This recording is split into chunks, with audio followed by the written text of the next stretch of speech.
Welcome to Lombardi's Legends podcast. I am Wags, and with me, as always, is Dane. And Dane, tonight we got to have a returning guest on, middle linebacker for the Green Bay Packers, Ty Summers.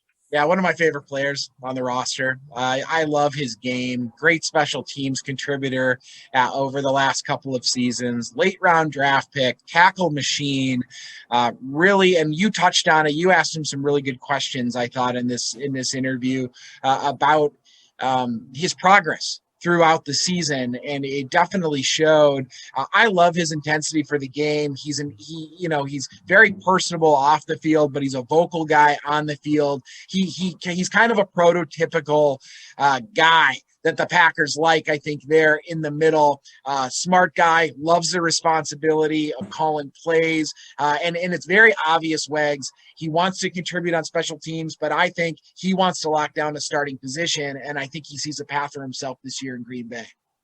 For sure. He's going to be ready one way or another, whether he does end up winning that starting job at inside linebacker out of camp, or if he ends up, getting on the field. I think he's going to be on the field quite a bit one way or another this season on the defense. We also talked a little bit about how he's taking on more of a leadership role now coming into his third season, something he's definitely looking to do, particularly on that special teams unit. He was one of the lone bright spots, I would say, on a coverage unit that struggled quite a bit last year. So I think Ty is really coming to his own and making an impact here on the roster. I never say lock, but I think he's someone that I would definitely expect to have a big impact on this team this year.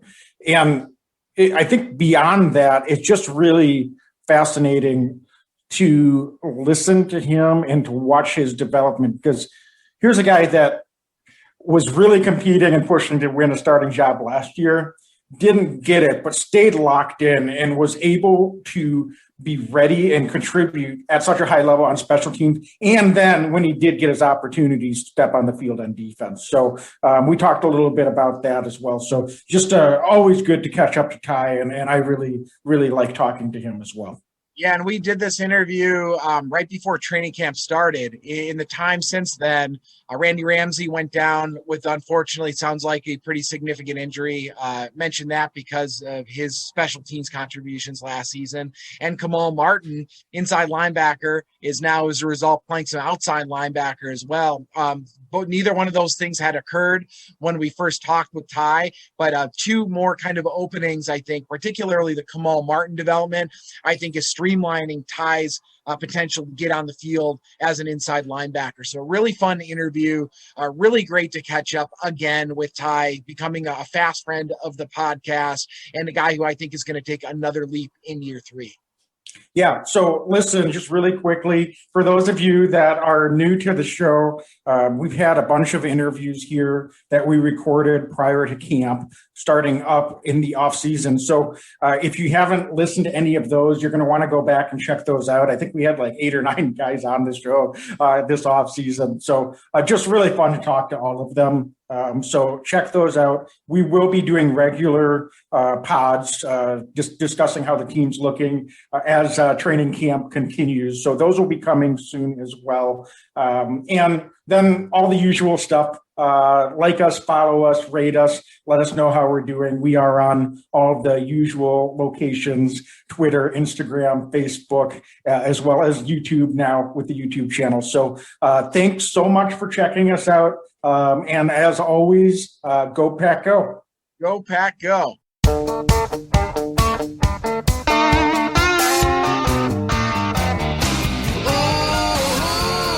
With us now, Green Bay Packers inside linebacker, Ty Summers. Ty, welcome back to Lombardi's Legends podcast.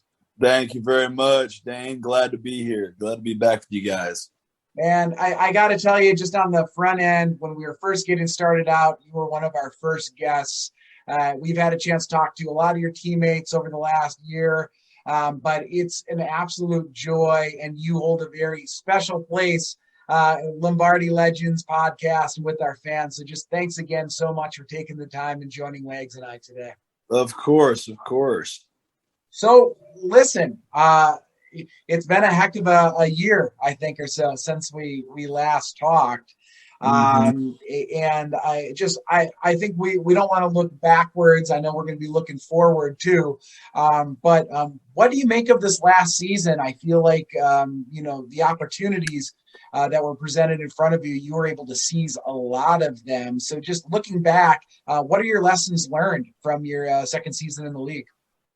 Man, it was definitely it was a good step. Obviously, as an athlete, you always have high expectations for yourself. I know that I'm capable of so much more. So I'm just looking forward to the opportunity, especially going into this year, to really compete for the job, to get that playing time. Because, getting a taste of the action. Special teams is great. It's got me a job my rookie year. I mean, it's going to keep me in the league probably for a longer time, is for sure special teams.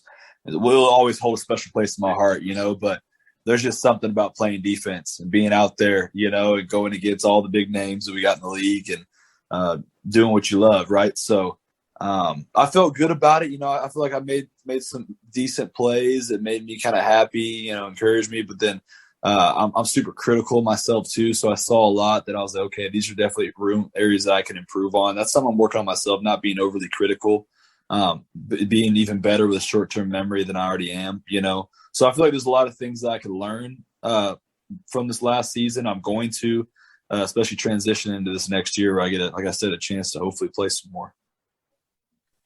Yeah, and Ty, just kind of speaking of that, we really felt like you were one of the bright spots on special teams units that kind of struggled a bit overall. So, I mean, how did you stay focused? Because, I mean, certainly you were right in the mix to try to win that starting job at the linebacker position as well. But it seemed like you really stayed focused and went out there and did your job every week. So just kind of curious how you were able to stay dialed in like that. And is there something that you're taking from that learning experience and bringing into camp this year? Yeah, I mean, like you said, our teams, we've definitely been over this in meetings as OTAs, that our rankings in the league on special teams was not anywhere close to good enough. And so personally, like you say, staying focused, all the best that I can do is the things that I can control. I'm going to continue to try to be a leader. And the coaches have kind of tried to put this on my plate a little bit. They want me to kind of take control of special teams going into my third year. I've been doing this for a little bit. It feels like for a while now, and they want me to kind of be able to take control and be a leader out there. And so I'm going to do the best that I can at that. But the least that I can do is do the best 1/11th that I can. And so that was kind of my mindset. Even when things weren't going well, I was trying to encourage, motivate, make sure everyone's on the same page. By the end of the day, I can't control what they do. I can only control what I do in between the whistles. But I think we're changing our mindset a lot from what we were last year, being more technically sound, and just focus on making sure that we prioritize, that everyone's prioritizing what they do every time they're on the field, whether it's offense, defense, or special teams. And I think that's something that we're all bringing coming this season. Ty, go ahead, Wags. I was just going to say, this is a follow-up to that. I think just the focus thing, because I'm sure it was just a little bit disappointing personally when you didn't win the starting gig. So I'm not trying to hang on that, but you had an opportunity late in the season to get out there on the field a little bit more and some of the defensive packages as well. And I thought you really stepped up and were making a lot of plays when you were in there too. So, I think it says something. Some guys in that position may have, let their guard down a little bit, but it seemed like you were really dialed in, not just when you had a few opportunities, but really for the whole season. So I appreciate that. For that. Yeah. Thank you. And I will say, I definitely felt that I ended the season in a better position than I had started, just getting more comfortable, the more reps, more opportunities. To your point, I had a bad taste in my mouth kind of early on. I made some plays. I felt pretty good against the Saints, aside from missing some tackles on freaking Alvin Kamara. I felt but everyone does. So I feel horrible. But, I felt like there's a lot to improve. But I definitely, to your point, I appreciate you recognizing that towards the end of the year, especially because I feel like I started getting more confidence. understanding the defense we were running then, kind of felt more confidence knowing that I'm here for a reason and I can play in this league. And so that's what made me even more excited looking forward to this season, starting even when this last season ended, because I was like, all right, I feel where my head's at now. Like, I feel like I'm ready to go out there and play. And not just play, but I'm ready to go out there and potentially dominate, So, but again, I appreciate you noticing that, because I've started feeling that myself too. That's exciting to hear. I mean, there's no doubt it was noticeable, I think, to those of us that were watching closely, and particularly watching you, right, when you were on the field. What's it like with the green dot on your helmet too? It seems like you were out there calling plays sometimes. I mean, and it was really noticeable to us. I believe, if I'm not mistaken, year to one to year two. I don't believe you played any defensive snaps in year one. You played over 100 in year two, in addition to a ton of special teams play. So, I mean, was the game fast at times? Did it slow down as the year progressed? You said that you felt more comfortable, but I mean, not only the physical aspect of it, but the mental aspect of the game and the position and the role that they asked of you had to have been pretty intense. Yeah, I will say, I mean, especially, well, first off, I love having the green dot.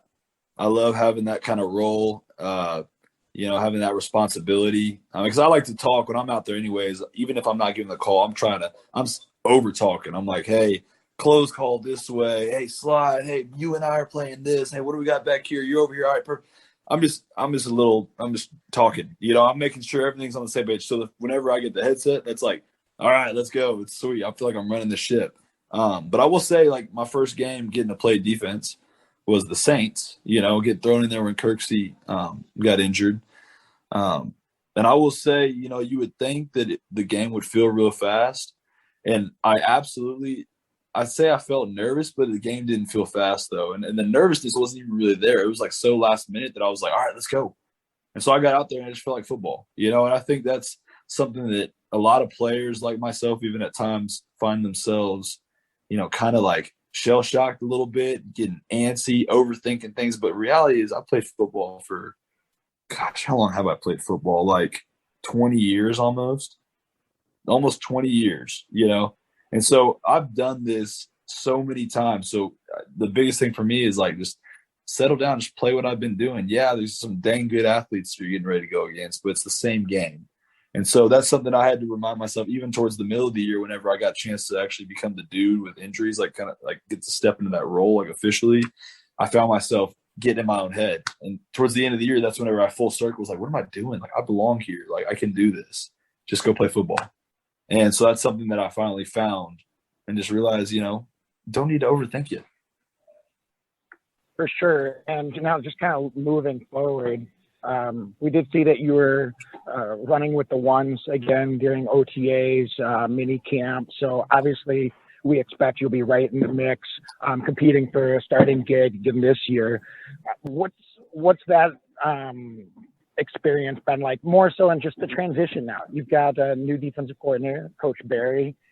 So it's a new scheme, but do you feel pretty comfortable in the scheme so far, or how are you feeling kind of headed into camp?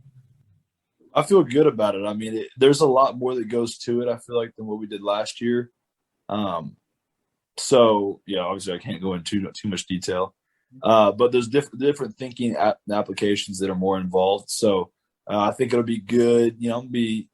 There'll probably be a few mistakes early on by a lot of guys, just because, again, it's new. We haven't done anything the last 6 weeks. I've been like watching film, but film will only do so much, But aside from that, I do feel good. I feel good about the defense. I feel great about Coach Barry. I think he's an awesome dude. I look forward to really playing for him. And yeah, I got so far it seems like I got a legit opportunity to compete for the job. And even if that wasn't the case, I'm still going to go out there and give the exact same effort. So I'm going to go out there and compete regardless, whatever happens of anything. I'm going to be out there competing. Lord willing, I get the job. If not, if my role's teams again, then she'll be the best dang special teamer we got. It's like that's going to be the mindset regardless. That's how I'm going in. And, Coach Barry, but the fans that are listening here, he's got a background playing coaching with inside linebackers as well, if I'm not mistaken. Does that Can you feel that? Can you feel that with him? Because you got to think the defensive coordinator that's kind of got that. He's got to have a soft spot for that position group. We were really excited. I don't know about soft spot. He's making sure we're on our P's and Q's. But he's very, very involved. He's in our room every day, or he was for OTAs, and I'm assuming that's gonna be the exact same for camp. I mean, he's making sure he's letting us know, hey, y'all run the ship. Y'all got to make sure that y'all are out here communicating. You're in the middle of the defense. Make sure everyone's on the same page. Y'all gonna be making plays. That's kind of his mindset. Just fired up all the time, regardless.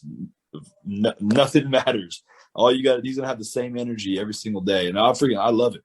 I absolutely love it. But I love the fact that he is very connected with the inside linebacker room.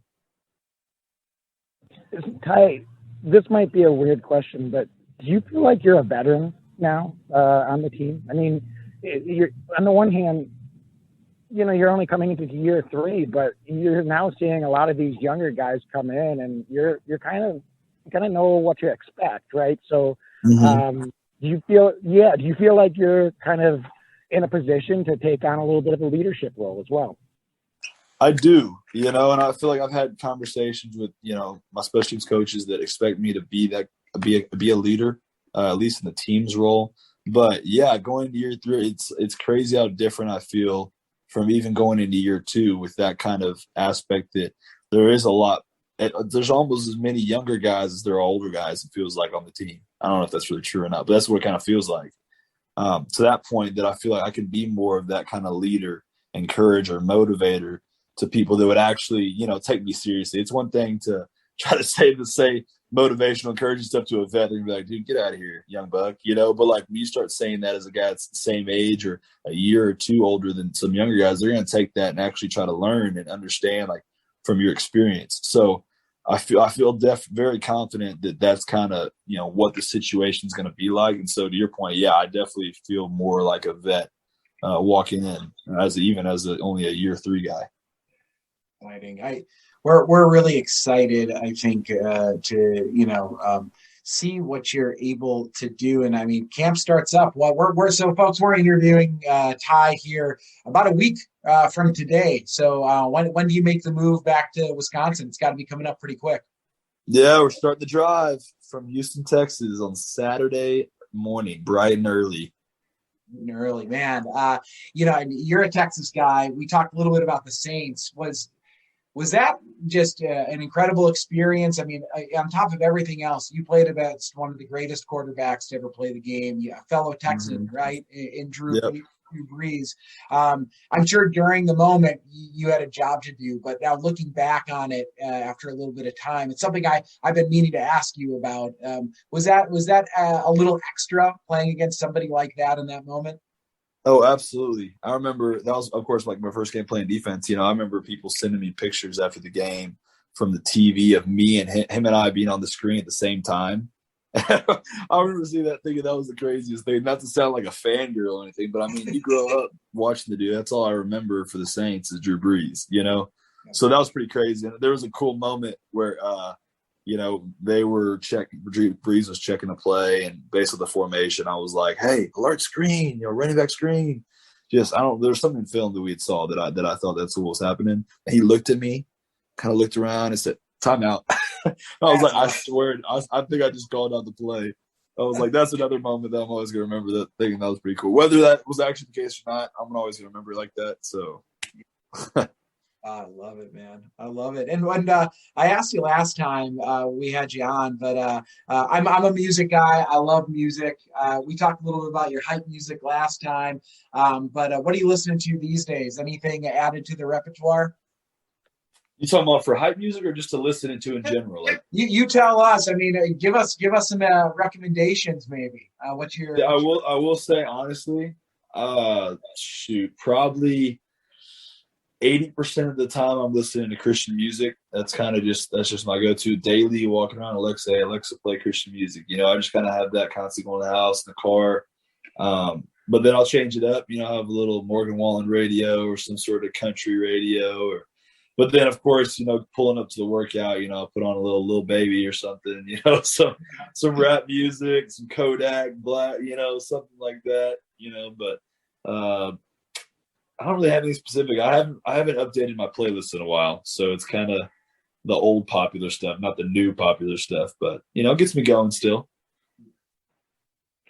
And Ty, just kind of curious. I saw you got to run a camp a few weeks ago, so looks like that was a really neat experience. Is that the first year you've done that, or is that something that you've been involved with for a few seasons now? It was technically my second one because of COVID. Last year we did a virtual camp, and it was not very good just because there's only so much you could do on Zoom, right? But this year was what felt like my first real camp, and it was a huge success. There was probably about 200 kids out there, and they were hyped up, excited, ready to go. It was a free camp, so it was just whoever wanted to sign up, come out, got a T-shirt. They handed out some good stuff to them. I don't remember exactly what it was, but there were some sponsors involved, and there was a bunch of coaches pretty much all set up, ready to go. All I had to do is come out there and be a hype man and be as involved as I wanted to, which, of course, I was in the middle of everything. My voice was gone. I was sweating through everything I was wearing, tackling dummies. It was a good time. So I'm looking forward to doing it again. I want to actually do it in Green Bay this next year. Ideally, probably sometime during OTAs when we're up there, find a weekend and try to set it up. Because I was talking to the guys that ran this camp and have set it up for me. They're like all about it. They're like, absolutely, we'll fly up there and do it for you in a heartbeat. So got to bring one to Green Bay next year. We'll help promote the heck out of it whenever that comes to fruition. That'd be great. I know that it means a lot. And was there a reason that you decided to do a free camp? I mean, it was accessible, right, to just everybody then when you're able to do something like that. Yeah, I mean, I think the biggest thing for me is, if I was a kid, there's a lot of people that would probably love to go do stuff like that, but they just, why put money as an obstacle for people to get their kids to do something that they care about? It's like, that kind of stuff for me isn't for the money. That kind of stuff is just for giving back, spending time with people in the community. And it's just fun, that's not work. So why would I charge people for that? It's like, it's not necessary. So, and it's cool because then it gets more people out there too. It's a lot more fun having 200 people than having 25 to 50 people, For sure. And I have to think that type of experience can, we know you're super passionate about football, so you don't necessarily need to recharge the batteries, quote unquote, but even having all those kids out there just to remember, hey, this is a game, and to be able to give that back, I'm sure that you probably took more out of it than they did even. So absolutely. Really, trust me, that experience wasn't just for them. It was all for me too. I enjoyed the heck out of it. And it's pretty cool just seeing how, what kind of role models guys in my position can be and the kind of influence you have. Like, you don't realize how much kids look up to you until you're surrounded by them in person. Because, see people on social media that post crazy things, saying crazy stuff. And it's like, guys, we're shaping this next generation. We're a part of that. And so it was cool to be able to try to help shape them in the way that I see, young men and women should be growing up to be, and I think it's important for guys to take this opportunity they get and truly do good, and truly just give back. Well, listen, we know we're running up against it. You've got a busy night, but one last question for you. We love your social media, and we wanted to just check in. How's married life going? I think the last time we checked in, you'd just been married. I think you got some dogs now as well. Oh man, we got 2 dogs. Are you chasing them all over? I mean, just how is domestic life for you, man? Oh, domestic life's great. So I'm now married. Been married for almost a year and a half, which is pretty crazy to think about. But we have now 2 dogs, one of which is a year and a half, and the other a little over a year and a half. The other one's like 19 weeks, so he's still a puppy. He's a little chocolate lab running around like crazy. But the other dog, the older one, is just would lay around and sleep all day if it wasn't for the little puppy pesterizing him. But, man, we absolutely love it. And I'm excited to have them both up in Green Bay when the snow comes around, because my oldest dog loved it when he was there last year, hoping the other dog loves it too. But, no, domestic life is great. excited to have him up there. Have my wife come into games this year. Excited about that too. I know she's pumped about it. It's good. Cannot complain.